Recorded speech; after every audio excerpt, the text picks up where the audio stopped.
Hello friends, good evening. जैसा कि आज आप लोग को पता है बीपीएससी पीटी 66 का आज एग्ज़ाम था जो अब समाप्त हो चुका है। और पेपर देख के एक बात तो पता चला है कि पेपर धीरे धीरे अब बीपीएससी का भी पेपर अब टफ होते जा रहा है। इसलिए अब कठिन परिश्रम से काम चलेगी। अब केवल फैक्ट रटने से अब काम नहीं चलने वाला है, क्योंकि बीपीएससी आज दिखा दिया कि जो ट्रेडिशनल उसके जो टॉपिक्स थे जैसे पंचायत वगैरह, उसमें उसने क्वेश्चन तो पंचायत से ही पूछा लेकिन पैटर्न पैटर्न बदल दिया अपना क्वेश्चन पूछने का। तो इसके वजह से अब थोड़ा सा मेहनत ज़्यादा करना होगा आप लोगों को। तो चलिए, आज जो पेपर हुआ है उसको आज हम लोग डिस्कस करते हैं। और जो पेपर हम लोग डिस्कस करने जा रहे हैं वो ग्रुप ए है। ग्रुप ए का डिस्कशन है। तो चलिए हम लोग डिस्कशन स्टार्ट करते हैं। सबसे पहले लेते हैं पहला क्वेश्चन। क्वेश्चन पहला कह रहा है कि मांसपेशियों में दर्द के उपचार में उपयोग किया जाने वाला विकिरण कौन सा है। तो इसका सही आंसर है दोस्तों ए इसका सही आंसर होगा। चलिए अगले क्वेश्चन पे चलते हैं। दो समानांतर प्रतिरोध वाले सर्किट का कुल प्रतिरोध मान 1.403 किलो ओम है। यदि एक प्रतिरोधक का मान 2.0 किलो ओम है तो दूसरे प्रतिरोधक का मान क्या होगा। दोस्तों इसका सही जवाब है ऑप्शन डी इसका सही जवाब है। चलिए अगले क्वेश्चन पे चलते हैं। गर्म करने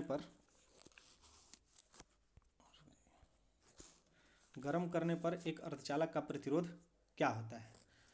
तो गर्म करने पर एक अर्धचालक का प्रतिरोध दोस्तों घटता है, कंडक्टिविटी बढ़ती है और प्रतिरोध घटता है। तो इसका ऑप्शन हो जाएगा, इसका सही आंसर हो जाएगा बी। इसका सही आंसर हो जाएगा बी। चलिए अगले सवाल पे चलते हैं। फैराडे स्थिरांक निम्न में से क्या है। यह है सार्वभौमिक स्थिरांक। फैराडे स्थिरांक क्या है, सार्वभौमिक स्थिरांक होगा। फैराडे स्थिरांक सार्वभौमिक स्थिरांक होगा। चलिए अगले क्वेश्चन पे चलते हैं। प्रकाश वर्ष किसकी इकाई है। प्रकाश वर्ष सी, ऑप्शन सी होगा। दूरी की इकाई है प्रकाश वर्ष, ऑप्शन सी। जब प्रकाश एक माध्यम से दूसरे में जाता है तो निम्न में से कौन सी नहीं बदलती है। निम्न में से दोस्तों आवृत्ति नहीं बदलेगी। क्या नहीं बदलेगी, आवृत्ति नहीं बदलेगी। तरंग दैर्ध्य बदल जाएगा, गति बदल जाएगा, लेकिन आवृत्ति नहीं चेंज होती है। तो इसलिए इसका सही जवाब हो जाएगा ऑप्शन सी। चलिए अगले क्वेश्चन पे चलते हैं दोस्तों। विद्युत चुंबकीय तरंगों का वेग होता है दोस्तों ऑप्शन ए। इसका सही जवाब हो जाएगा दोस्तों ऑप्शन ए, 3 × 10⁸ मीटर पर सेकेंड। इसका सही जवाब हो जाएगा मीटर ए, ऑप्शन ए सही जवाब हो जाएगा। पहला आदमी जिसने चांद पर अपना पैर रखा था, ये तो बहुत बचपन से आप लोग पढ़ते आ रहे हैं। इसका सही जवाब हो जाएगा नील आर्मस्ट्रॉन्ग। चलिए दोस्तों अगले सवाल पे चलते हैं। अगला सवाल कह रहा है हमारा कि प्लूटोनियम न्यूक्लाइड के नाभिक में न्यूट्रॉनों की संख्या होती है। देखिए इसमें क्या करना है दोस्तों कि ये नाभिक में क्या होता है, न्यूट्रॉन और प्रोटॉन। तो टोटल संख्या दिया हुआ है, न्यूक्लियस का संख्या दिया हुआ है 242, उसमें से 94 को हम माइनस कर देंगे तो आ जाएगा हमारा प्रोटॉन निकल जाएगा। तो 94 को माइनस करेंगे तो ये 148 जो आएगा वो हमारा सही जवाब होगा। बी हो जाएगा न्यूट्रॉन की संख्या 148। चलिए अगले सवाल पे चलते हैं। सबसे ज़्यादा श्यानता होती है। सबसे ज़्यादा श्यानता दोस्तों शहद की होती है। सबसे ज़्यादा श्यानता किसकी होती है, शहद की होती है। दूध किसका घटिया स्रोत है। दूध विटामिन सी का घटिया स्रोत है। दूध विटामिन सी का घटिया स्रोत है। दूध में दोस्तों बहुत सारी चीज़ मिलती हैं लेकिन विटामिन सी ना ही के बराबर मिलता है, ना के बराबर मिलता है या मिलता ही नहीं है। तो विटामिन सी हो जाएगा इसका सही जवाब। चलिए अगले सवाल पे चलते हैं। पुलिस द्वारा नशे में गाड़ी चलाने वाले की सांस जांच के लिए फिल्टर पेपर क्या होता है। यह होता है सिल्वर नाइट्रेट लेपित सिलिका जेल, ऑप्शन सी। इसका सही जवाब हो जाएगा ऑप्शन सी, सिल्वर नाइट्रेट लेपित सिलिका जेल। चलिए अगले सवाल पे चलते हैं दोस्तों। अगला सवाल कह रहा है कि ग्लूकोज को एथिल एल्कोहल में किस एंजाइम द्वारा बदल दिया जाता है। तो ग्लूकोज को एथिल एल्कोहल में किस एंजाइम द्वारा बदल दिया जाता है दोस्तों। इसका सही हो जाएगा माल्टेज। माल्टेज जो है वो ग्लूकोज को एथिल एल्कोहल में बदल देता है। इसका सही जवाब हो जाएगा दोस्तों ए, माल्टेज हो जाएगा। चलिए अगले सवाल पे चलते हैं दोस्तों। चूने का पानी किसके द्वारा दूधिया हो जाता है। चूने का पानी दोस्तों दूधिया हो जाता है CO2 की वजह से। CO2 की वजह से चूने का पानी दूधिया हो जाता है, ऑप्शन बी हो जाएगा इसका। चलिए अगले सवाल पे चलते हैं। पेट्रोल तथा डीजल के अधूरे जलने से उत्पन्न होता है। पेट्रोल तथा डीजल के अधूरे जलने से उत्पन्न होता है दोस्तों। इसमें मल्टीपल ऑप्शन होगा दोस्तों। इसमें क्या होगा, देखिए इसमें तो हम जानते हैं कि नाइट्रोजन डाइऑक्साइड जो होता है वो लाफिंग गैस होती है, तो नाइट्रिक ऑक्साइड हो जाएगा, कार्बन डाइऑक्साइड भी निकलेगा, कार्बन मोनोऑक्साइड भी निकलेगा। तो इसलिए इसका सही जवाब हो जाएगा दोस्तों ई। इसका सही जवाब हो जाएगा ई हो जाएगा, ई हो जाएगा। इसका 15वें का सही जवाब हो जाएगा ई। पेट्रोल तथा डीजल के अधूरे जलने से उत्पन्न होने वाली गैस है कार्बन डाइऑक्साइड, कार्बन मोनोऑक्साइड और नाइट्रिक ऑक्साइड। चलिए दोस्तों अगले सवाल पे चलते हैं। एक घोल का पीएच 3 से 6 बदला जाता है, तो इसमें H प्लस आयन की सांद्रता क्या हो जाएगी? इसमें H प्लस आयन की सांद्रता हो जाएगी दोस्तों 16 का ऑप्शन सही हो जाएगा डी, 1000 गुना कम हो जाएगी। क्या हो जाएगी? 1000 गुना कम हो जाएगी दोस्तों, इसलिए इसका ऑप्शन सही होगा 16 का डी। चलिए अगले सवाल पे चलते हैं। अगले सवाल पे चलते हैं दोस्तों। रेत और नेप्थलीन के मिश्रण को किसके द्वारा अलग किया जाता है? तो ये भी तो आप लोग बचपन से ही पढ़ते आ रहे हैं कि कपूर और इन सब चीज़ों को अलग करने के लिए जिस विधि का प्रयोग किया जाता है उसको क्या कहते हैं? ऊर्ध्वपातन कहते हैं। तो नेप्थलीन भी कपूर के ही उसमें आता है, तो इसमें भी इसका सही ऑप्शन हो जाएगा ए। इसका सही जवाब हो जाएगा ए। चलिए अगले में चलते हैं। बेंजीन और सिग्मा में पाई बंध की संख्या होती है, इसका सही जवाब दोस्तों हो जाएगा, इसमें बहुत उम्मीद है कि बहुत सारे लोग गलत किए होंगे, और इसका सही जवाब हो जाएगा 12 और 3। 12 सिग्मा बॉन्ड होते हैं, 12 सिग्मा बॉन्ड होते हैं, और रुक जाइए एक मिनट दोस्तों। बेंजीन में 12 सिग्मा बॉन्ड होते हैं और 3 जो होते हैं वो पाई बॉन्ड होते हैं, तो इसका सही जवाब हो जाएगा सी। 18 का सही जवाब हो जाएगा सी। चलिए अगले सवाल पे चलते हैं। यूरिया में उपस्थित होने वाले तत्व हैं, यूरिया में उपस्थित होते हैं क्या क्या? कार्बन होता है, हाइड्रोजन होता है, नाइट्रोजन होता है, ऑक्सीजन होता है, तो इसका सही जवाब हो जाएगा ऑप्शन डी। ऑप्शन डी हो जाएगा, इसका सही जवाब हो जाएगा। अगले सवाल पे चलते हैं। निम्न में से कौन सा ऊष्मा का सबसे अधिक कुचालक है? ये भी बहुत बचपन से आप लोग पढ़ते आ रहे हैं और ये ट्रेडिशनल सवाल है इसका। इसका सही जवाब हो जाएगा सीसा। सीसा जो होता है ऑप्शन बी जो हो जाएगा वो सही जवाब हो जाएगा। चलिए अगले सवाल पे चलते हैं। अगला सवाल हमारा कह रहा है दोस्तों कि विटामिन जो रक्त को थक्के बनाने में प्रभावी होता है वो कौन सा विटामिन होता है? तो विटामिन के होता है। विटामिन के जो होता है वो रक्त का थक्का बनाने में विटामिन के जो होता है वो मदद करता है, तो इसका सही जवाब हो जाएगा विटामिन डी। चलिए अगले सवाल पे चलते हैं। महिला सेक्स हार्मोन कौन सा है? देखिए इसमें महिला सेक्स हार्मोन में लोगों को कन्फ्यूजन होगा, तो इसमें क्या होगा? महिला सेक्स हार्मोन होता है, एस्ट्रोजन भी होता है, ऑक्सीटोसिन भी होता है जो महिलाओं में निकलता है जब महिलाएं जब अपने बच्चों को दूध वगैरह पिलाती हैं तो ऑक्सीटोसिन नामक एक हार्मोन निकलता है, तो इसलिए इसका सही ऑप्शन ए और डी होगा। तो मेरे हिसाब से दोस्तों ऑप्शन ई इसका सही जवाब होना चाहिए। मल्टीपल ऑप्शन इसमें है तो एक से अधिक सही होना चाहिए, तो इसका ऑप्शन ई हो जाना चाहिए। चलिए अगले सवाल पे चलते हैं दोस्तों। देखिए इसमें त्रुटि हो, 2-4 सवालों का कोई ये नहीं है, 2-4 सवाल गलत हो सकते हैं, लेकिन मैक्सिमम मैंने अपनी तरफ से पूरी कोशिश की है कि सभी जवाब जो हैं वो सही हो। चलिए अगले सवाल नंबर 23 को देखते हैं दोस्तों। 23 का रहा है कि पार्किंसन बीमारी के उपचार के लिए किसको नोबेल पुरस्कार दिया गया था? तो इसका सही जवाब हो जाएगा दोस्तों, इसका सही जवाब आर्विड कार्लसन होगा। आर्विड कार्लसन ऑप्शन ए जो है इसका, ऑप्शन ए जो है ये इसका सही जवाब होगा। आर्विड कार्लसन, इनको कब मिला था? 2000, सन 2000 में इनको नोबेल पुरस्कार दिया गया था। आर्विड कार्लसन, ऑप्शन ए इसका सही जवाब होगा दोस्तों। चलिए अगले सवाल पे चलते हैं। थायराइड ग्रंथि की खराबी किस कमी के कारण होती है? थायराइड ग्रंथि हम जानते हैं कि थायराइड ग्रंथि किसके वजह से? आयोडीन के वजह से थायराइड ग्रंथि में खराबी हो जाती है, तो इसका सही हो जाएगा सी। इसका सही जवाब हो जाएगा सी। चलिए अगले सवाल पे चलते हैं। अगला सवाल हमारा है, अगला सवाल कह रहा है कि कड़वाहट के लिए मानव जीव का संवेदनशील क्षेत्र कौन सा है? तो कड़वाहट के लिए मानव जीव का सबसे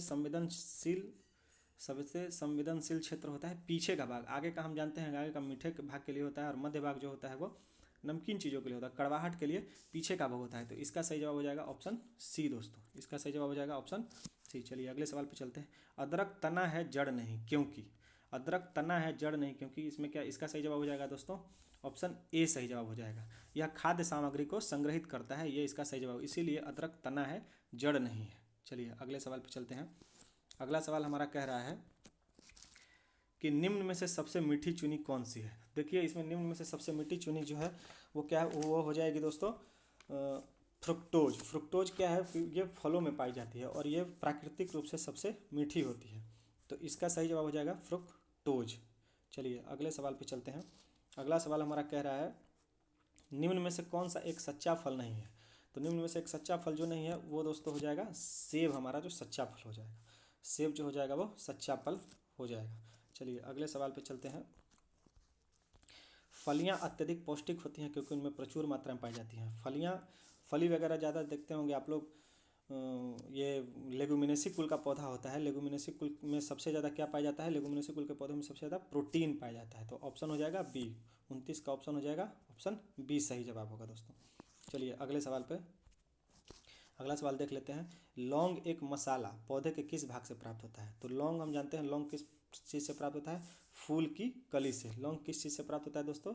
लौंग प्राप्त होता है फूल की कली से। तो इसका सही जवाब हो जाएगा ऑप्शन डी। ऑप्शन डी इसका सही जवाब हो जाएगा। चलिए अगले सवाल पे चलते हैं। अगले सवाल क्या कह रहा है कि भारतीय क्रिकेट, देखिए अब करेंट अफेयर से सवाल शुरू हो गया। तो कह रहा है कि भारतीय क्रिकेट कंट्रोल बोर्ड द्वारा किसे सर्वभारतीय महिला चयन समिति का अध्यक्ष नियुक्त किया गया? तो सर्वभारतीय महिला चयन समिति का जिसे नियुक्त किया गया दोस्तों, उनका नाम हो जाएगा नीतू डेविड। अभी हाल ही में इनको चुना गया है, नीतू डेविड इनका सही जवाब। तो ऑप्शन बी हो जाएगा। 31 का ऑप्शन बी सही जवाब है। चलिए अगले सवाल पे चलते हैं।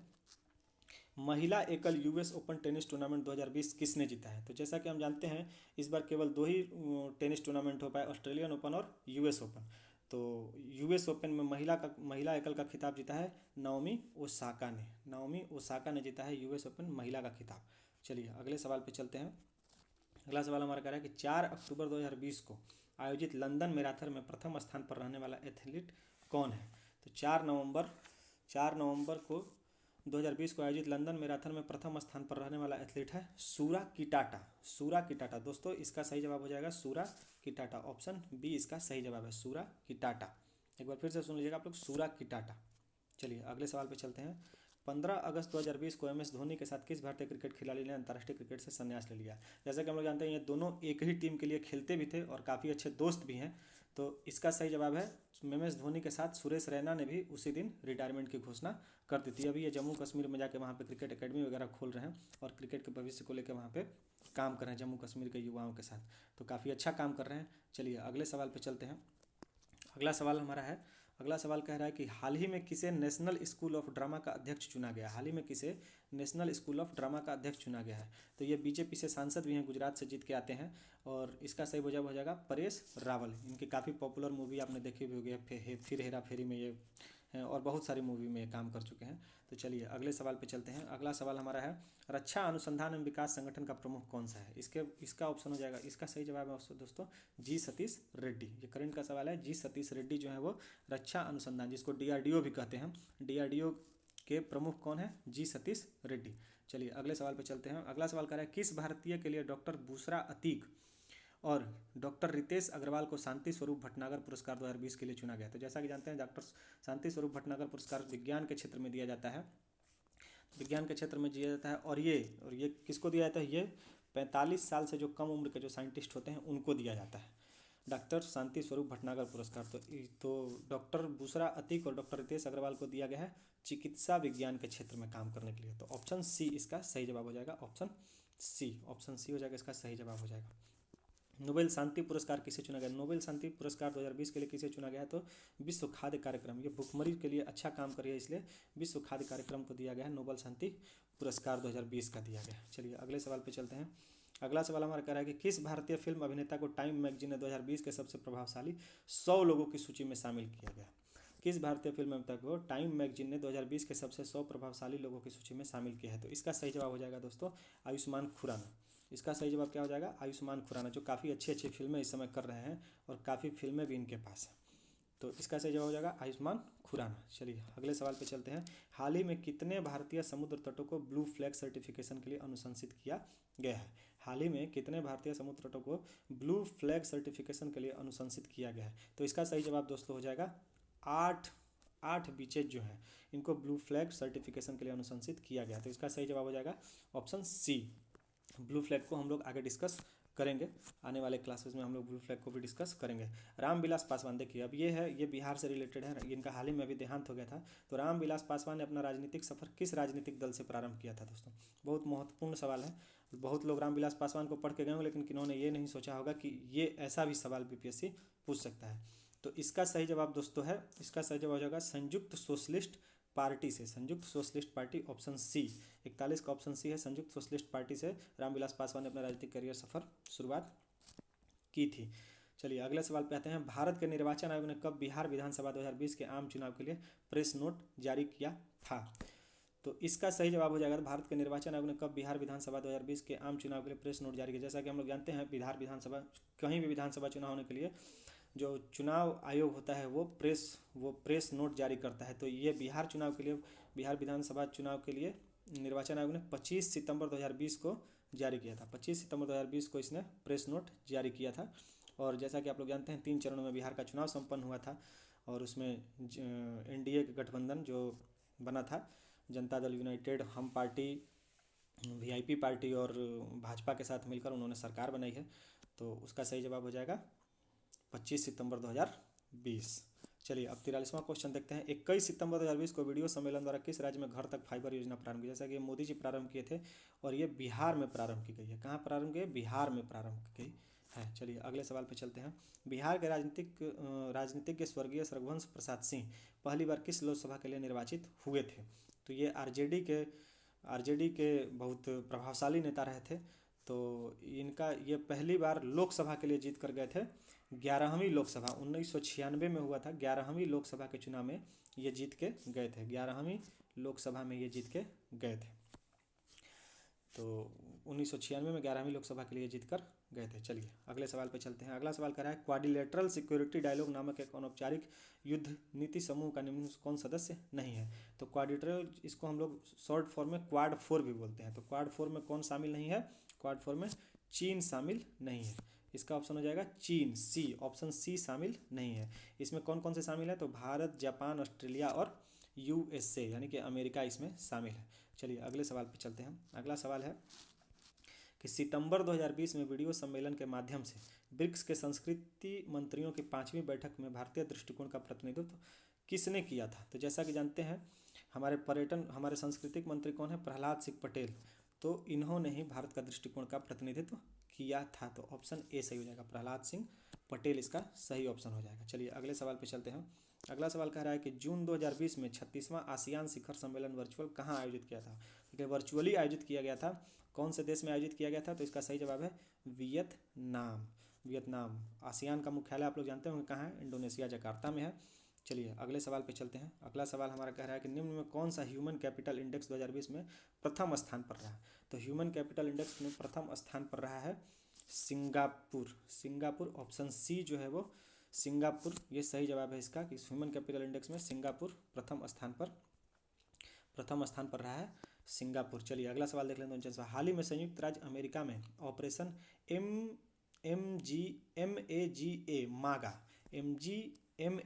मागा जिसको बोलते हैं, ये किस लिए, कौन सा ऑपरेशन, ये किसके लिए चलाया गया था?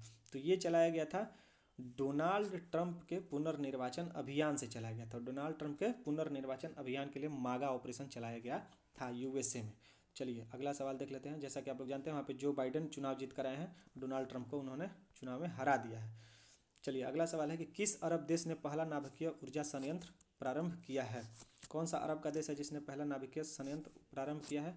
तो ये हो जाएगा दोस्तों संयुक्त अरब अमीरात ने, ये अरबियन कंट्री में पहला ऐसा देश है जो नाभिकीय ऊर्जा संयंत्र स्थापित करने जा रहा है। चलिए अगला सवाल देखते हैं। इजराइल से शांति समझौता करने वाला पहला अरब देश कौन सा है? इजराइल से शांति समझौता करने वाला पहला अरब देश है बहरीन। इसमें भी बहुत लोग कन्फ्यूजन किए होंगे क्योंकि उन लोगों को अभी वो हाल ही में पढ़ रहे थे कि संयुक्त अरब अमीरात किया था, लेकिन ये पहला देश जो इजराइल से शांति समझौता किया है वो दोस्तों हो जाएगा बहरीन। ऑप्शन सी सही जवाब है, ऑप्शन सी इसका सही जवाब है।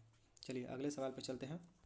अगला सवाल कह रहा है कि अक्टूबर 2020 से जून 2021 तक के लिए किस देश को अंतर्राष्ट्रीय श्रम संगठन के संचालन मंडल का अध्यक्ष बनाया गया है?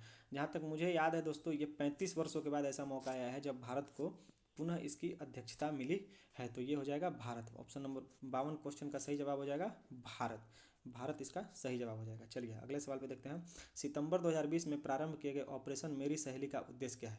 ये बहुत इंपॉर्टेंट सवाल था और ये पिछले एग्जाम अभी जो बिहार एसआई का परिवहन विभाग का जो एसआई का पेपर हुआ था उसमें भी ये सवाल पूछा था। तो इसका सही जवाब हो जाएगा दोस्तों रेलों में महिला यात्रियों की सुरक्षा को बढ़ावा देने के लिए ऑपरेशन मेरी सहेली शुरू किया गया है। ऑप्शन बी इसका सही जवाब हो जाएगा, ऑप्शन बी। चलिए अगले सवाल पे चलते हैं दोस्तों। अगला सवाल हमारा कह रहा है कि फिट इंडिया, जो कि 15 अगस्त को ये शुरू किया गया था, फिट इंडिया अभियान की पहली वर्षगांठ के अवसर पर फिटनेस की डोज आधा घंटा रोज मंत्र किसके द्वारा दिया गया था?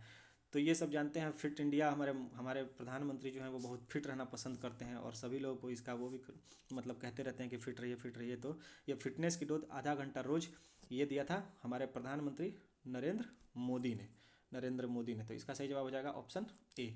चलिए अगले सवाल पे चलते हैं। अगला सवाल हमारा है कि राजमाता विजय राजे सिंधिया के 100वें जन्म दिवस पर प्रधानमंत्री नरेंद्र मोदी ने जारी किया, प्रधानमंत्री नरेंद्र मोदी ने विजय राजे सिंधिया के मौके पर कौन सा सिक्का जारी किया है? ये 100 रुपये का सिक्का है जो इन्होंने जारी किया है। तो इसका सही जवाब हो जाएगा ऑप्शन सी, 100 रुपये का सिक्का जारी किया है नरेंद्र मोदी ने। चलिए अगले सवाल पे चलते हैं। किस राज्य की लघु वृत्त चित्र ची लूपो ने दादा साहेब फाल्के पुरस्कार 2020 जीता है? तो ये किस राज्य की फिल्म है? ये है अरुणाचल प्रदेश की फिल्म है। अरुणाचल प्रदेश की फिल्म है ची लूपो, जिसको दादा साहब फाल्के 2020 का पुरस्कार दिया गया है। इसका ऑप्शन हो जाएगा ऑप्शन डी। कौन सा हो जाएगा? Option D. चलिए अगले सवाल पे देखते हैं दोस्तों। अगला सवाल हमारा कह रहा है, अगला सवाल कह रहा है कि किस निजी क्षेत्र के बैंक ने किसानों के लिए ई किसान धन ऐप चालू किया है? ई किसान धन ऐप चालू किया है दोस्तों। इसका सही हो जाएगा, इसका सही जवाब हो जाएगा ऑप्शन बी। इसका सही जवाब हो जाएगा दोस्तों option B, HDFC bank. HDFC bank इसका सही जवाब हो जाएगा। ई किसान धन ऐप चालू किया है HDFC बैंक ने। ऑप्शन बी इसका सही जवाब हो जाएगा। देखिए 58, क्वेश्चन नंबर 58 का है कि भारत ने किस शहर के अंतर्राष्ट्रीय हवाई अड्डे पर सबसे पहले कोविड-19 परीक्षण की सुविधा उपलब्ध कराई थी? तो इसका सही जवाब हो जाएगा, क्योंकि सबसे पहले शुरुआत में मामले मिलने शुरू हुए थे दिल्ली से ही। तो इसका भी सही जवाब हो जाएगा दिल्ली। ऑप्शन बी सही जवाब हो जाएगा। कोविड-19 परीक्षण की सुविधा सबसे पहले दिल्ली एयरपोर्ट पर शुरू की गई थी। ऑप्शन बी इसका सही जवाब हो जाएगा। चलिए अगले भी देखते हैं। राफेल फाइटर एयरक्राफ्ट को किस वायुसेना स्टेशन पर औपचारिक रूप से भारतीय वायुसेना में सम्मिलित किया गया था? राफेल फाइटर एयरक्राफ्ट को किस वायुसेना स्टेशन पर औपचारिक रूप से भारतीय वायुसेना में सम्मिलित किया गया था? तो ये हो जाएगा अम्बाला एयरबेस पर आए थे 5 राफेल विमान। जैसा कि आप लोग देखे होंगे, काफ़ी न्यूज़ में भी चर्चा में भी रहा था कि अम्बाला एयरपोर्ट पर 5 राफेल विमान आए थे, तो वहीं पर इनको औपचारिक रूप से भारतीय सेना में सम्मिलित किया गया था। तो इसका ऑप्शन हो जाएगा सी, 59 का ऑप्शन नंबर हो जाएगा सी। सही जवाब हो जाएगा सी। चलिए अगले पे चलते हैं। अगला हमारा क्या कह रहा है कि भारत की पहली स्वदेशी एंटी रेडिएशन मिसाइल का नाम क्या है? भारत की पहली स्वदेशी एंटी रेडिएशन मिसाइल का नाम है दोस्तों रुद्रम। क्या नाम है दोस्तों? इसका सही जवाब हो जाएगा रुद्रम नाम है, रुद्रम। चलिए अगले सवाल पे चलते हैं दोस्तों। अगला सवाल हमारा कह रहा है कि निम्न में से किस हड़प्पन नगर में जुते हुए खेतों के निशान मिले हैं? बहुत इंपॉर्टेंट सवाल है और हड़प्पा से हमेशा बीपीएससी कुछ ना कुछ सवाल पूछते रहता है। तो इस बार देखिए जुते हुए खेत कहाँ मिले हैं दोस्तों? तो ये हो जाएगा कालीबंगन। ऑप्शन ए सही है। धौलावीरा में नहीं है। धौलावीरा में एक तालाब जो जल संचयन का वहाँ पे मिला है, और लोथल जो है वहाँ पे डॉकयार्ड मिला है, मतलब ये पत्तन नगर हुआ करता था। और मोहनजोदड़ो के बारे में तो आप लोग काफ़ी पढ़े लिखे हैं, तो मोहनजोदड़ो आगे भी हम लोग डिस्कस करेंगे। तो इसका सही जवाब हो जाएगा ऑप्शन ए। चलिए अगले सवाल पे चलते हैं।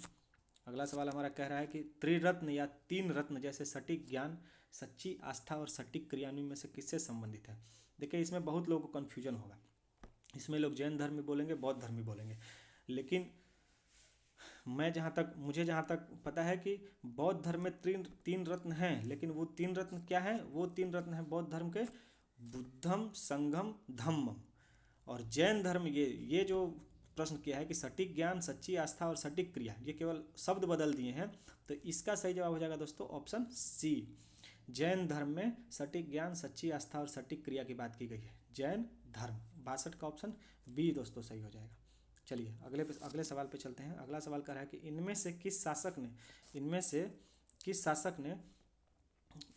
शासक ने चतुर्थ बौद्ध संगति कश्मीर में आयोजित कराई थी? ये भी बहुत रटाया सवाल है, ये तो एकदम फैक्ट पे सवाल है और काफ़ी दिन से आप लोग इसको पढ़ रहे हैं। तो इसका सही जवाब हो जाएगा कनिष्क हो जाएगा।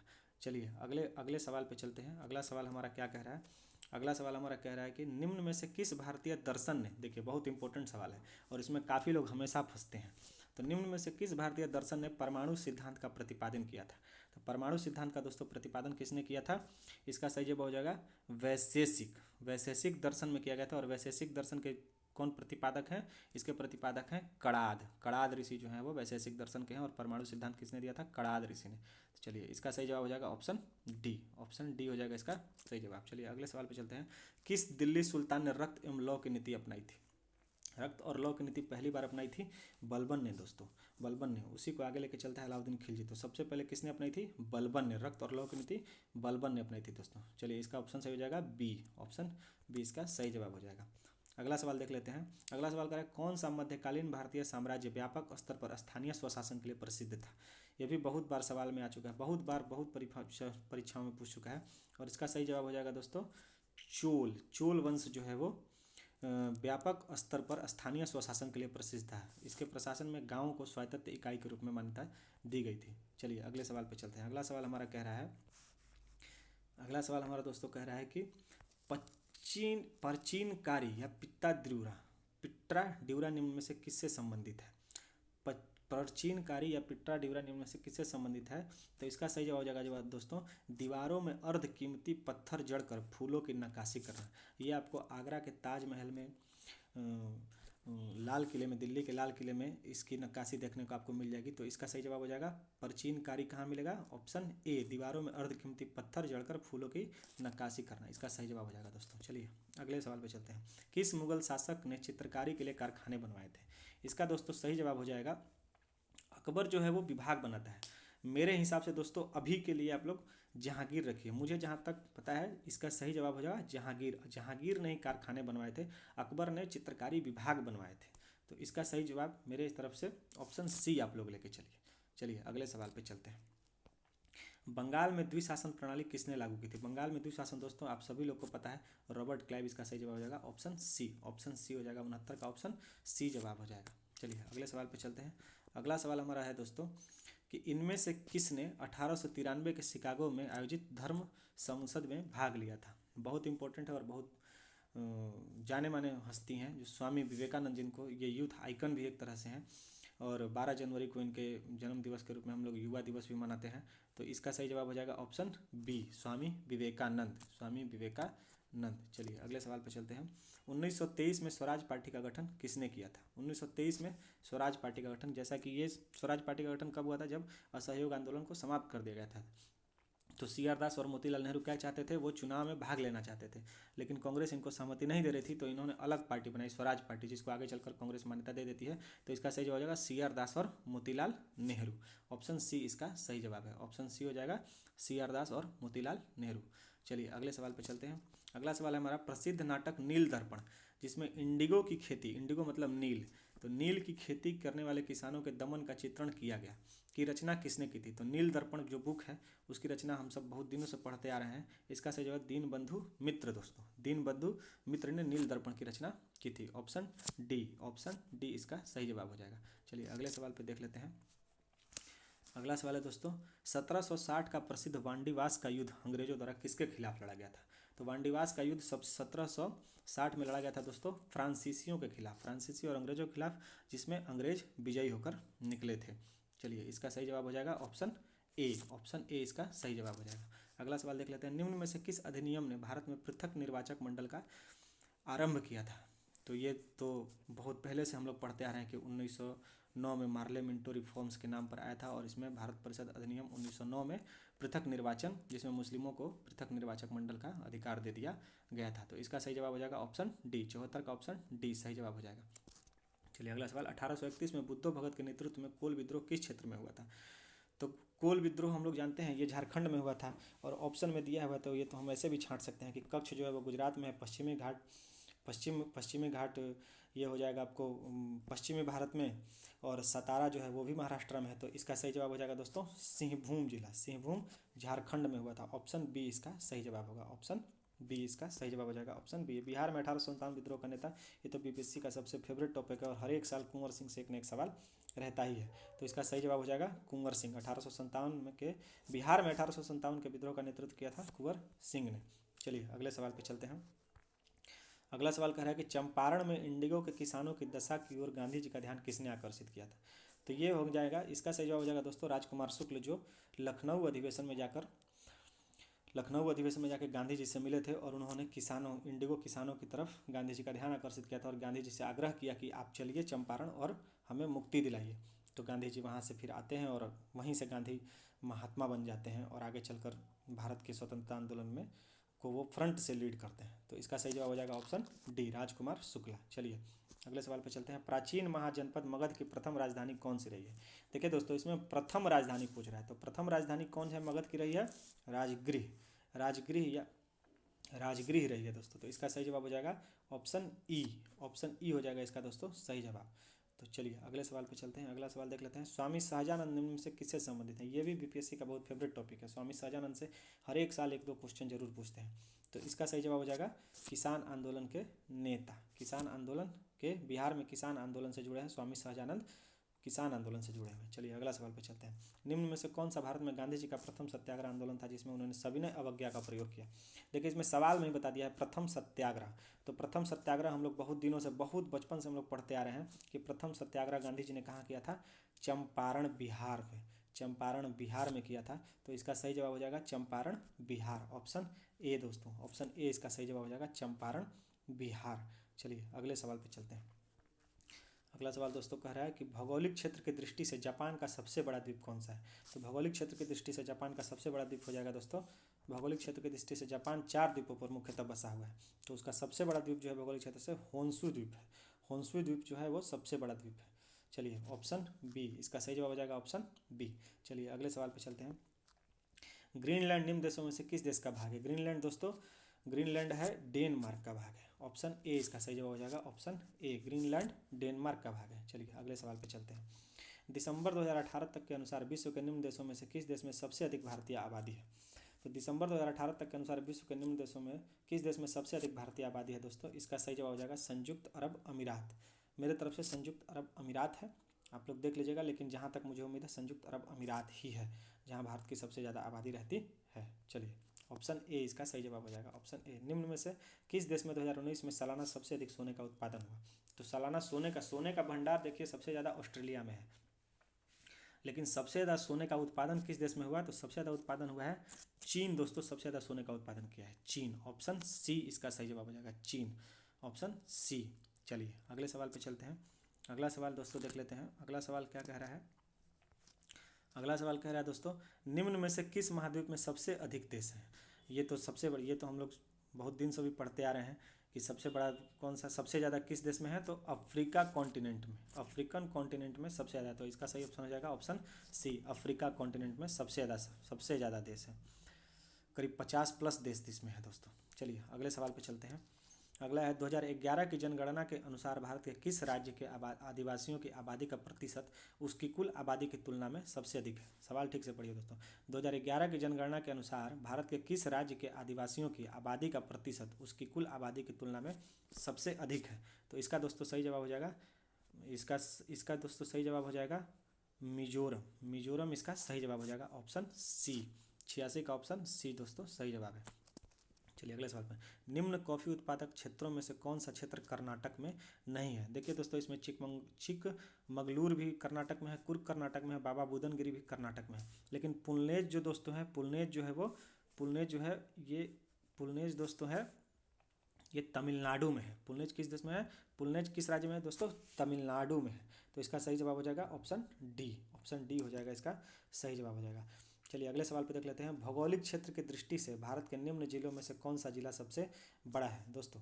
इसका सही जवाब हो जाएगा दोस्तों, भौगोलिक क्षेत्र की दृष्टि से भारत का सबसे बड़ा जिला जो है वो दोस्तों आज भी कच्छ बना हुआ है, कच्छ, ऑप्शन बी इसका सबसे बड़ा जिला जो है दोस्तों कच्छ है। चलिए अगले सवाल पे चलते हैं। अगला सवाल हमारा कह रहा है दोस्तों कि भारत के किस राज्य में वन्य जीव अभ्यारण्य सबसे अधिक संख्या में है? तो जैसा कि सबको पता है राष्ट्रीय पार्क भी और वन्य जीव अभ्यारण्य भी सबसे ज़्यादा किस राज्य में है? सबसे ज़्यादा है मध्य प्रदेश में, ऑप्शन डी, ऑप्शन डी इसका सही जवाब हो जाएगा मध्य प्रदेश में।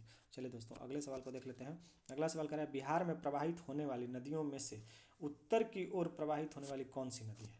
तो उत्तर की ओर दोस्तों इसमें बागमती भी उत्तर की ओर प्रवाहित होती है, कमला भी उत्तर की ओर से प्रवाहित होती है, कोसी भी प्रवाहित होती है और गंडक भी। तो इसका दोस्तों क्या ऑप्शन हो जाएगा? इसका ऑप्शन हो जाएगा ऑप्शन ई, इसमें से सभी हैं जो उत्तर की ओर से प्रवाहित होती हैं। 90 का हो जाएगा दोस्तों ऑप्शन ई। चलिए अगले सवाल पे चलते हैं दोस्तों। अगला सवाल हमारा कह रहा है दोस्तों, अगला सवाल क्या कह रहा है कि निम्न हिमालय पर्वत श्रेणियों में से किस पर्वत श्रेणी को अटल टनल पार करती है। देखिए दोस्तों, ये एक ट्रिकी क्वेश्चन है। तो इसमें क्या कह रहा है कि पीर पंजाल, तो ये तो सबने पढ़ा होगा, लेकिन पीर पंजाल अब दोनों दे दिया है, पश्चिमी पीर पंजाल और पूर्वी पीर पंजाल। तो हम पश्चिमी पीर पंजाल कहाँ पड़ता है दोस्तों, जम्मू कश्मीर में, और पूर्वी पीर पंजाल हिमाचल प्रदेश में। तो जो अटल टनल जो बनी है दोस्तों, वो बनी है जम्मू कश्मीर में। तो जम्मू कश्मीर में बनी है, तो ये कौन सा हो जाएगा, पश्चिमी पीर पंजाल दोस्तों, पश्चिमी पीर पंजाल। तो इसका सही जवाब हो जाएगा ऑप्शन बी, पश्चिमी पीर पंजाल, ऑप्शन बी। चलिए अगले सवाल पे चलते हैं। अगला सवाल हमारा कह रहा है दोस्तों कि भारत का 13वां प्रधान बंदरगाह किस राज्य में स्थापित किया जाने वाला है। भारत का 13वां प्रधान बंदरगाह दोस्तों महाराष्ट्र में स्थापित किया जा रहा है, महाराष्ट्र में स्थापित किया जा रहा है 13वां प्रधान बंदरगाह। ये जवाहरलाल नेहरू पोर्ट के दबाव को कम करने के लिए बनाया जा रहा है दोस्तों। चलिए इसका 92 का सही ऑप्शन हो जाएगा ऑप्शन सी। चलिए अगले सवाल को देख लेते हैं। अगला सवाल है, निम्न राज्यों में से कौन सा राज्य भारत में सर्वाधिक सौर ऊर्जा का उत्पादक राज्य है। इसमें फंसाने के लिए दे दिया देखिए राजस्थान, क्योंकि राजस्थान में सबसे ज़्यादा गर्मी पड़ती है। तो बहुत सारे लोग सोच लेंगे राजस्थान में, लेकिन दोस्तों इसका सही जवाब राजस्थान नहीं है, इसका सही जवाब है कर्नाटक। कौन सा दोस्तों सही जवाब है, कर्नाटक, ऑप्शन बी इसका सही जवाब है। चलिए अगले सवाल पे देख लेते हैं। अगला सवाल है, खनिज और जिले के निम्न जोड़ों में से कौन सा जोड़ा सही है। खनिज और जिले के निम्न जोड़ों में से कौन सा जोड़ा सही है। ये देखिए बिहार से रिलेटेड सवाल है, तो इसमें देख लेते हैं। इसमें लाइम स्टोन जो चूना पत्थर है वो कैमूर और रोहतास में पाया जाता है, तो ये ऑप्शन सही है, एक सही है। और माइका जो है वो माइका भागलपुर में, अब ये बीपीएससी पे है कि डिपेंड करता है कि वो मानेगी कि नहीं, लेकिन माइका थोड़ा बहुत भागलपुर में भी पाया जाता है। क्वार्टजाइट दोस्तों मझोमऊ में पाया जाता है, तो ये ऑप्शन नहीं है। लेड जिंक भी गया में नहीं पाया जाता है, यहाँ यूरेनियम पाया जाता है, तो ये भी ऑप्शन सही नहीं है। तो मेरे हिसाब से दोस्तों इसका ऑप्शन 94 का ऑप्शन ई होना चाहिए, मेरे हिसाब से ऑप्शन ई होना चाहिए। अब देखिए बीपीएससी क्या मानता है, लेकिन आप लोग मेरे तरफ से ई रखिए। चलिए अगले सवाल पे चलते हैं। अगला सवाल कह रहा है कि उद्योग और स्थान के निम्न जोड़ों में से कौन सा जोड़ा सही नहीं है। इस टाइप के सवाल बीपीएससी हमेशा पूछ रही है, मिलान करने के लिए पूछते रही है। तो उद्योग और स्थान के निम्न जोड़ों में से कौन सा जोड़ा सही नहीं है दोस्तों, इसमें से देख लें। ऑयल रिफाइनरी बनौरी सही है, बरौनी सही है। सीमेंट बंजारी सही है, ये बंजारी जो है वो दोस्तों रोहतास जिला में है। फर्टिलाइजर भौराही, भौराही कहाँ है, चंदौली जिला में, यूपी में है, चंदौली जिला यूपी में, ये भी दोस्तों सही है। रेल डिब्बा और अभियांत्रिकी भागलपुर में, बिल्कुल सही है। तो इसमें भी दोस्तों क्या हो जाएगा, इसका ऑप्शन भी ई हो जाएगा, ई ऑप्शन इसका सही जवाब होगा, ई ऑप्शन इसका सही जवाब हो जाएगा। चलिए अगले सवाल पे देख लेते हैं। अगला सवाल हमारा कह रहा है कि बिहार के निम्न जिलों में से किस जिले में ही पिडमोंट स्वैम्प मिट्टी पाई जाती है। पेडीमोंट मिट्टी पाई जाती है किस जिला में दोस्तों, इसका सही जवाब है पश्चिमी चंपारण, पश्चिमी चंपारण इसका सही जवाब हो जाएगा। 96 का सही जवाब होगा दोस्तों ऑप्शन सी। चलिए अगले सवाल पे चलते हैं। अगला सवाल कर रहा है कि बिहार के निम्न प्रशासनिक विभागीय जोड़ों में से किस जोड़े से गंगा नदी नहीं बहती है। देखिए इसमें डिस्कस करने वाली बात होगी, इसमें थोड़ा सा डाउट हो सकता है बहुत लोगों को, लेकिन देखिए इसमें क्या है कि दरभंगा से नहीं बहती है, लेकिन मुंगेर से बहती है। अब इसमें पूर्णिया और भागलपुर दोनों से बहती है। तो क्या ऑप्शन में क्या करा है कि जोड़ों में से नहीं बहती है दोस्तों। तो तिरहुत, देखिए अब सारण क्या है, सारण को हम लोग छपरा भी बोलते हैं, छपरा में गंगा नदी बहती है। तो छपरा ले लेंगे तो तिरहुत एक प्रमंडल है, तो यहाँ भी नहीं हो रहा है। और कोसी और मगध, तो मगध का मतलब है कि मगध का जो पहला रीजन रहा था तो पटना वगैरह, तो यहाँ से तो गंगा बह ही रही है। तो दोस्तों इस मेरे हिसाब से इसका सही जवाब होना चाहिए ई दोस्तों, इसका सही जवाब कौन सा होना चाहिए, ई होना चाहिए, जहाँ से नहीं बहती है। तो इसका इनमें से कोई नहीं दोस्तों। चलिए तो इसका सही जवाब हो जाएगा ई, ऑप्शन ई। आप लोग इसका ऑप्शन ई मेरे तरफ से रखिएगा, बाकी देखते हैं बीपीएससी कौन सा जवाब लेकर आती है। चलिए अगले सवाल पे चलते हैं। अगला सवाल दोस्तों कि जनजाति और जिले के निम्न जोड़ों में से कौन सा जोड़ा सही नहीं है। तो इसमें दोस्तों हो जाएगा ऑप्शन सी, उरांव जो है वो सुपौल देखिए नेपाल के तराई में है, और उरांव जनजाति जो है वो झारखंड के साइड में पाई जाती है। पहले मतलब छोटा नागपुर पहाड़ी क्षेत्र में पाई जाती थी, तो सुपौल जिला नहीं, सुपौल नेपाल के पास में है, बॉर्डर लगता हुआ है, तो इसलिए ये हो जाएगा 98 का सी। चलिए अगले सवाल पे चलते हैं। अगला सवाल कह रहा है कि बिहार राज्य के कुल भौगोलिक क्षेत्र की तुलना में समस्त वन्य क्षेत्र का प्रतिशत क्या है। प्रतिशत हो जाएगा दोस्तों, इसका ऑप्शन सही जवाब हो जाएगा ए, ऑप्शन ए हो जाएगा दोस्तों, ऑप्शन ए 7.27%, ऑप्शन ए इसका सही जवाब हो जाएगा। अगला सवाल देख लेते हैं। निम्न में से किस जिले में बिहार का एकमात्र राष्ट्रीय उद्यान है। इसका सही जवाब हो जाएगा दोस्तों पश्चिमी चंपारण, सी, एकमात्र राष्ट्रीय उद्यान बिहार में जो है पश्चिमी चंपारण है। चलिए अगला सवाल है, अगला सवाल ले लेते हैं। अगला सवाल क्या करा कि हाल ही में संसद की नई इमारत के निर्माण की बोली किसने जीत लिया है। तो नई इमारत आप लोग जैसा कि जानते हैं कि सरकार क्या कर रही है कि एक संसद भवन की नई इमारत बना रही है, और पुरानी इमारत को स्मारक के रूप में बना देगी। तो इसकी जो बोली जो लगी थी वो टाटा प्रोजेक्ट्स ने जीत ली है। कौन जीता है, टाटा प्रोजेक्ट्स लिमिटेड ने। तो ऑप्शन सी इसका सही जवाब हो जाएगा। चलिए अगला सवाल देख लेते हैं। अगला सवाल कह रहा है कि भारत के संविधान का कौन सा अनुच्छेद भारतीय निर्वाचन आयोग की स्थापना से संबंधित है। देखिए बिहार में चुनाव हुआ था तो एक्सपेक्टेड था कि निर्वाचन आयोग से सवाल कुछ न कुछ पूछेगा, तो पूछ भी दिया। तो इसका सही जवाब हो जाएगा आर्टिकल 324, ऑप्शन ए इसका सही जवाब हो जाएगा, ऑप्शन ए। चलिए अगला सवाल देख लेते हैं। वर्तमान में राष्ट्रीय महिला आयोग के प्रमुख कौन है दोस्तों? ये फैक्चुअल क्वेश्चन है, तो इसमें हो जाएगा रेखा शर्मा जो है वो वर्तमान राष्ट्रीय महिला आयोग की प्रमुख है, रेखा शर्मा, ऑप्शन सी रेखा शर्मा। चलिए अगले सवाल पे चलते हैं। अगला सवाल दोस्तों हमारा कह रहा है कि विधि का नियम या कानून का अधिराज्य का क्या मतलब होता है। तो विधि का नियम का मतलब होता है विधि द्वारा स्थापित नियम। विधि मतलब जो संविधान है जिसने स्थापित किया है नियम, तो विधि के नियम का दोस्तों, तो इसका सही जवाब हो जाएगा सभी के लिए एक कानून और सभी के लिए एक न्यायतंत्र। मतलब कि संविधान क्या करता है, संविधान समानता की बात करता है दोस्तों।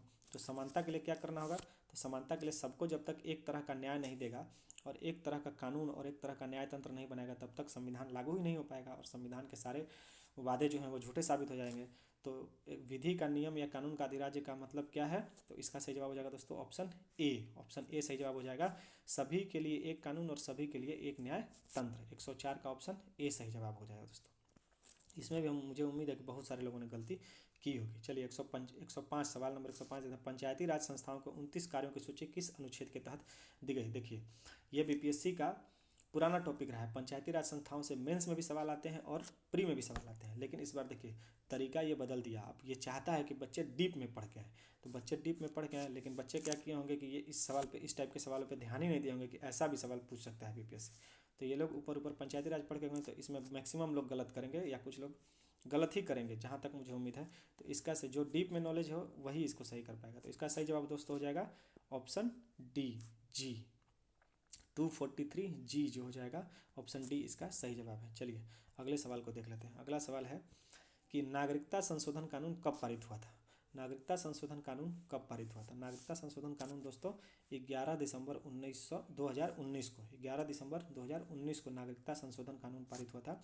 2019, 11 दिसंबर 2019 को, ऑप्शन बी इसका सही जवाब हो जाएगा। चलिए अगले सवाल पर चलते हैं। 73वें संविधान संशोधन कानून की वैधानिक शुरुआत किस संविधान संशोधन बिल से हुई थी। 73वें संविधान संशोधन कानून की वैधानिक शुरुआत दोस्तों किस संविधान से हुई थी, तो 61वां नहीं होगा। 61वां में क्या हुआ था कि वोट देने के अधिकार को 18 साल कर दिया गया था कई साल से। 62-63 भी नहीं होगा दोस्तों, इसका सही जवाब हो जाएगा 64वां संविधान संशोधन के तहत 73वें संविधान संशोधन अधिनियम पारित हुआ था। तो इसका सही जवाब हो जाएगा ऑप्शन डी, ऑप्शन डी हो जाएगा इसका सही जवाब हो जाएगा। चलिए अगला सवाल देख लेते हैं।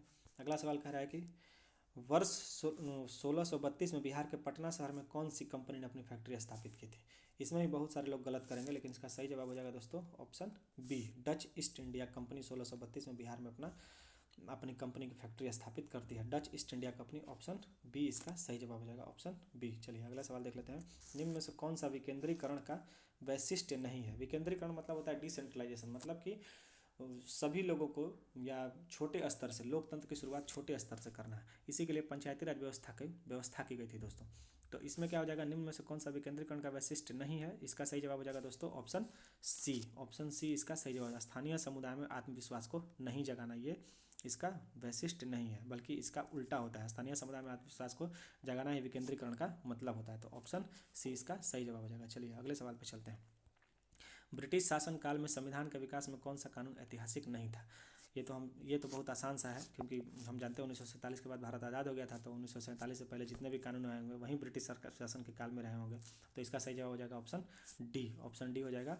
Protection of civil rights act 1955 इसका सही जवाब हो जाएगा। चलिए अगले पे चलते हैं। अगला सवाल है कि भारत में खाद्य प्रबंधन कानून में से कौन सा एक उद्देश्य नहीं है। भारत में खाद्य प्रबंधन कानून से, खाद्य प्रबंधन का मतलब है ये सरकार के द्वारा कहता है। इसमें क्या किया जाता है कि जो कुपोषित लोग हैं या जो गरीब लोग हैं, जो अपने दिनचर्या अपने खाने पर भी नहीं कमा पाते हैं, जो गरीबी रेखा से नीचे हैं, उसको सरकार फ्री में अनाज मुहैया कराती है। तो इसका कैरेक्टरिस्टिक क्या है, खाद्यान्न प्रबंधन का, खाद्यान्नों का वितरण हो जाएगा, खाद्यान्नों की खरीद हो जाएगी, खाद्यान्नों के भर स्टॉक और रख रखाव भी है, लेकिन खाद्यान्नों का निर्यात सरकार नहीं करती है। खाद्यान्नों का निर्यात नहीं करते, ऑप्शन डी इसका सही जवाब हो जाएगा, 111 का ऑप्शन डी। चलिए अगले सवाल पे चलते हैं। अगले सवाल पे चलते हैं दोस्तों। भारत में राजस्व घाटे के तात्पर्य है कि, भारत में राजस्व घाटे के तात्पर्य है, इसका सही जवाब दोस्तों हो जाएगा ऑप्शन बी। भारत सरकार को अपने उन व्ययों के वित्त पोषण के लिए उधार लेने की आवश्यकता है जो पूंजीगत परिसंपत्तियों का निर्माण नहीं करते हैं। पूंजीगत परिसंपत्तियों का जरूरी निर्माण नहीं करते हैं। ऑप्शन बी दोस्तों 112 का ऑप्शन बी सही जवाब हो जाएगा। ऑप्शन बी जो हो जाएगा 112 का सही जवाब है। चलिए अगले सवाल पे चलते हैं। अगला सवाल कह रहा है कि वर्ष 2019-20 में निम्न में से कौन सा देश भारत का सर्वाधिक व्यापारिक भागीदार वाला देश रहा। ये दोस्तों अभी इकोनॉमिक सर्वे में से ये सवाल दिया है, तो इसका सही जवाब हो जाएगा संयुक्त राज्य अमेरिका से। और हम इसके साथ सरप्लस में भी हैं, बिजनेस में सरप्लस में है, व्यापार संतुलन इसके साथ सरप्लस में है, तो 113 का ऑप्शन ए हो जाएगा दोस्तों। चलिए अगले सवाल पे चलते हैं। भारतमाला परियोजना किस में से कौन से इंफ्रास्ट्रक्चर क्षेत्र से संबंधित है। तो भारतमाला परियोजना हो जाएगा सड़क इंफ्रास्ट्रक्चर से संबंधित है। और सागरमाला किससे है। सागरमाला दोस्तों है समुद्र में बंदरगाह इत्यादि बनाने से सागरमाला है, तो भारतमाला हो जाएगा ऑप्शन सी इसका सही जवाब हो जाएगा। चलिए अगले सवाल पे चलते हैं दोस्तों।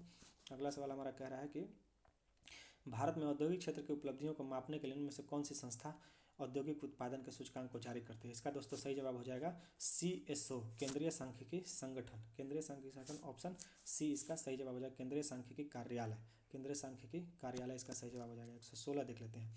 व्यवसाय करने की सरलता 2020 की रिपोर्ट के अनुसार भारत ने अपने क्रम में सुधार किया।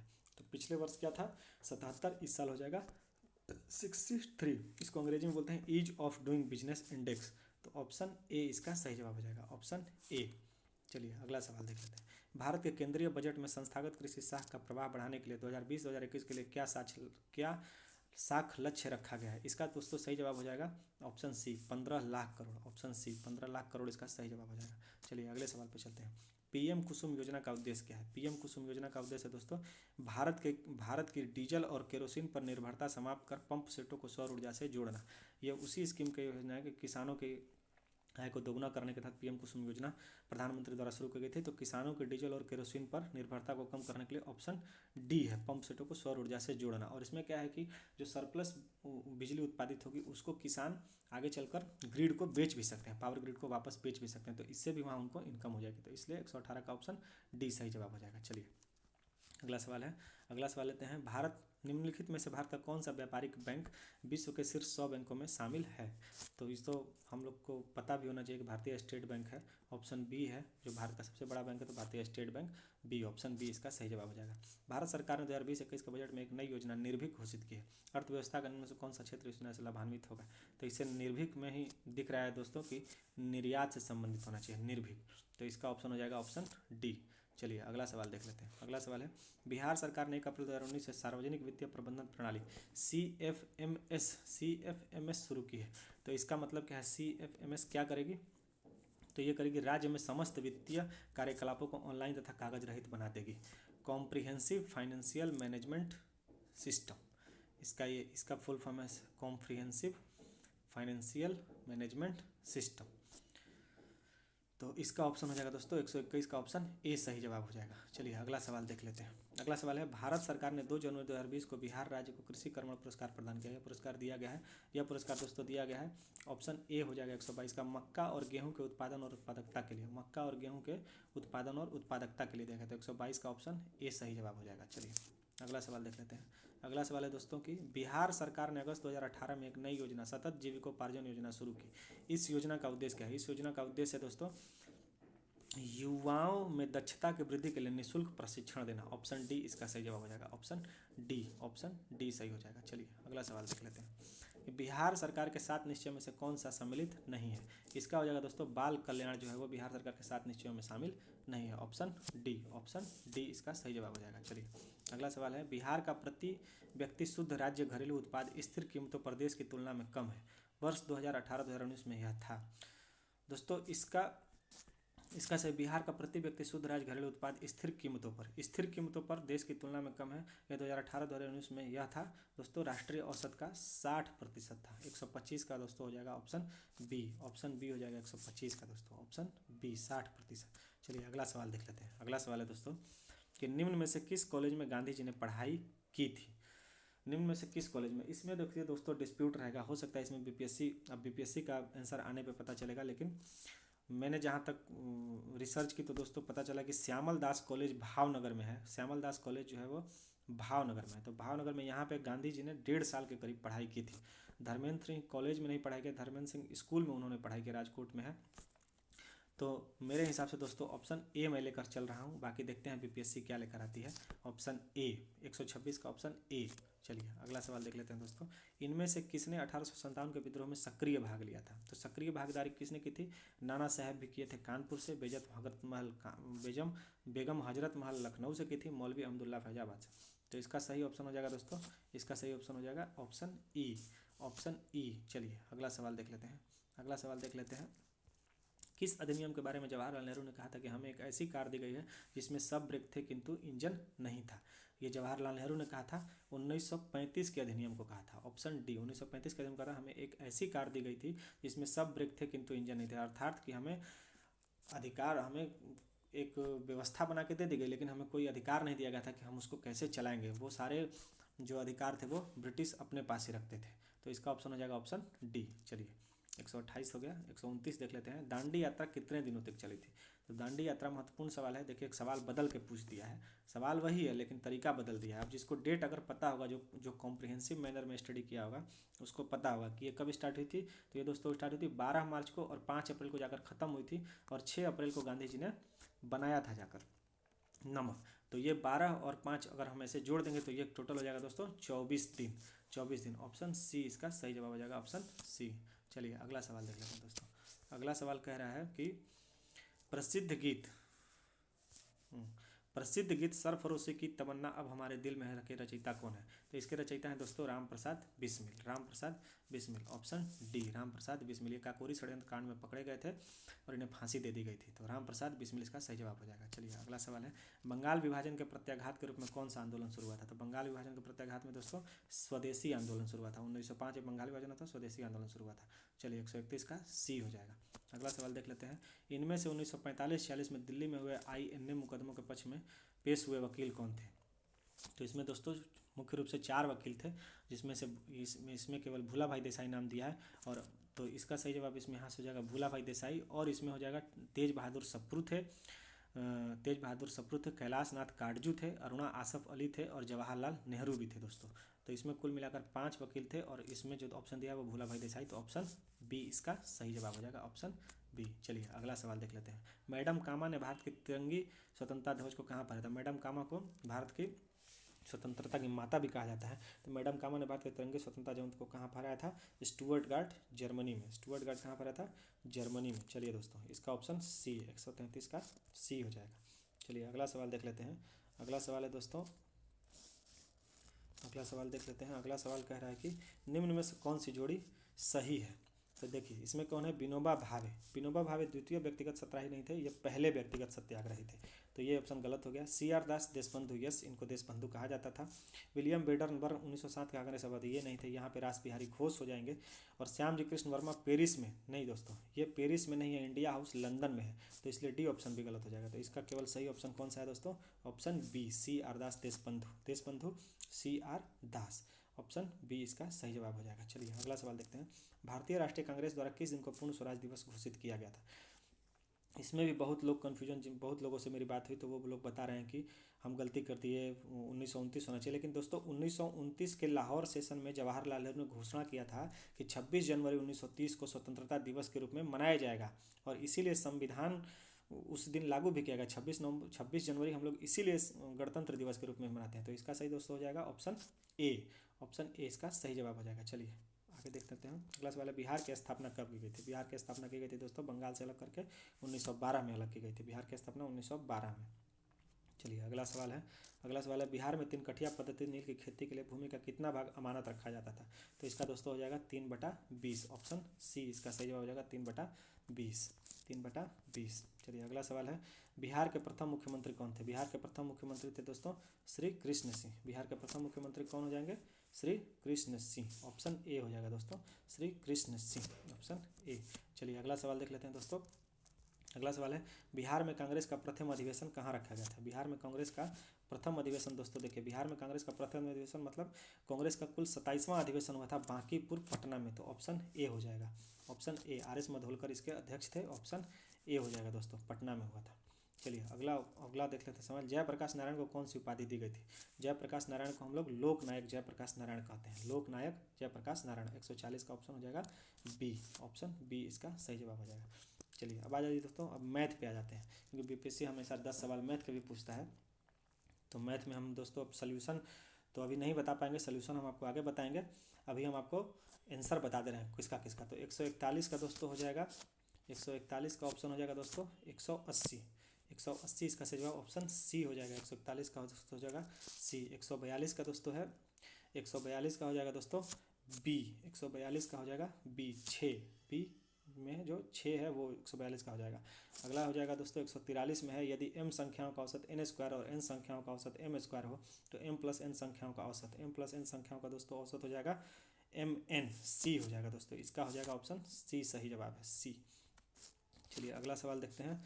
अगला सवाल 144 कह रहा है कि एक स्कूल में एथलेटिक टीमों के समूह में 21 बास्केटबॉल टीमों में, 26 हॉकी टीम में, 29 फुटबॉल टीम में है। अगर 14 हॉकी और बास्केटबॉल खेलते हैं, 12 फुटबॉल और बास्केटबॉल खेलते हैं, 15 हॉकी और फुटबॉल खेलते हैं, 8 तीनों खेल खेलते हैं, तो कितने केवल फुटबॉल खेलते हैं। दोस्तों इसका सही जवाब हो जाएगा 144 का दोस्तों हो जाएगा, 144 का दोस्तों ऑप्शन ए सही जवाब है, ऑप्शन ए 10 इसका सही जवाब हो जाएगा, ऑप्शन ए। चलिए अगला सवाल देख लेते हैं दोस्तों, सवाल आप पढ़ लीजिएगा, मैं बस इसका आंसर बता दे रहा हूँ। 145 का दोस्तों हो जाएगा 14 दिन, ऑप्शन 145 का दोस्तों हो जाएगा 14 दिन, सी, ऑप्शन सी इसका सही जवाब 14 दिन।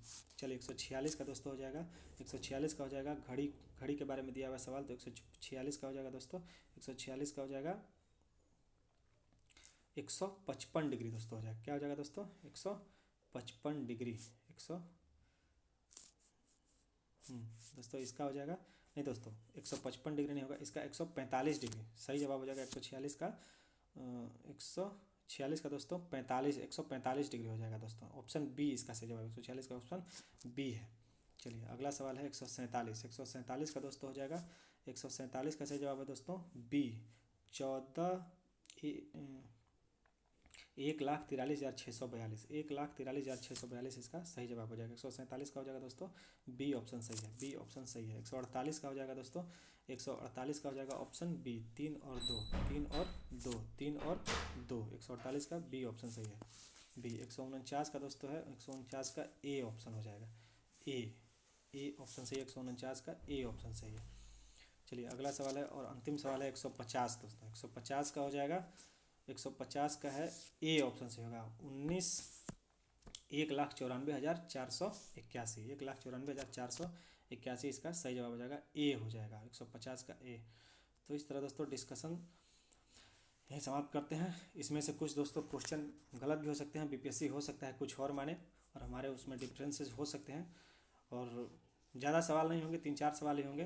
तो देखते हैं बीपीएससी कब अपना कीवर्ड जारी करती है। वैसे तो एग्ज़ाम ख़त्म होने के बाद ही जारी करेगी, तो आप लोग मिला लीजिए कितना सही हो रहा है। जिसका सही हो रहा है उसको गुड लक, जिसका जो मेंस के लिए तैयारी करना जा रहे हैं उसके लिए गुड लक, और जिसका नहीं हुआ वो 67 का भी नोटिफिकेशन आ चुका है, तो उसके लिए आप लोग तैयारी शुरू कर दीजिए।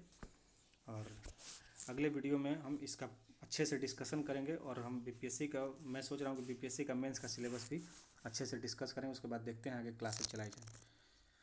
तो अगर वीडियो यहाँ तक आप लोग देख लिए हैं तो लाइक बटन दबाना ना भूलें, और चैनल को सब्सक्राइब भी कीजिएगा दोस्तों। धन्यवाद, गुड नाइट दोस्तों।